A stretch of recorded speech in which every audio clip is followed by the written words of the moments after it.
Social media made financial freedom look like something easily attainable if you just follow a few simple habits. Skip the coffee, cancel the subscriptions, cook at home. You've probably heard this advice 100 times, and honestly, it's not wrong, but it's usually not enough. There's a hard ceiling on how much you can cut from your spending. There's no ceiling on what you can earn. In this video, we are going to focus on what actually moves the needle by looking at 5 fundamental habits.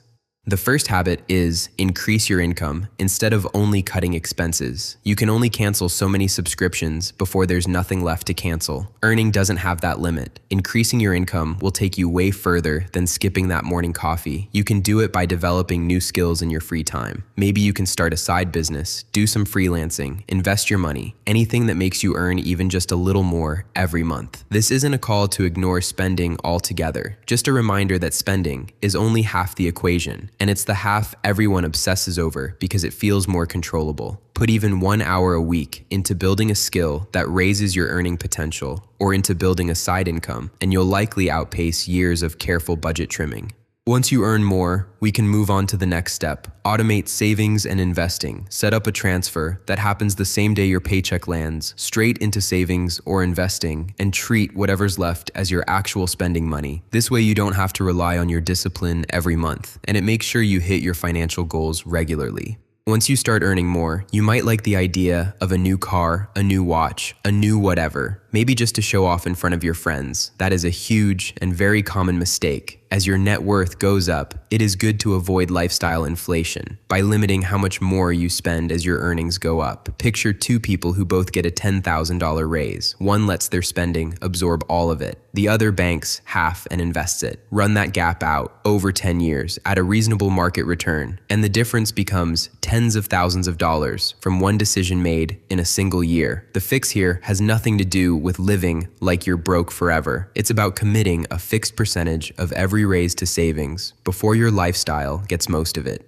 It is also important that you track net worth, not just your budget. A lot of people obsess over their monthly budget, categorizing every coffee and subscription down to the dollar. But net worth, everything you own minus everything you owe, is the real scoreboard. A budget tells you where money went last month. Net worth tells you whether you're actually getting closer to freedom or just staying in place. Check it monthly or quarterly rather than obsessing daily. That's plenty to see the trend clearly without turning it into a source of stress. What matters isn't perfection month to month. It's the slope of that line over a year or two. Watching that number climb steadily tends to be far more motivating than any spreadsheet full of grocery categories because it's the number that actually represents where you're headed.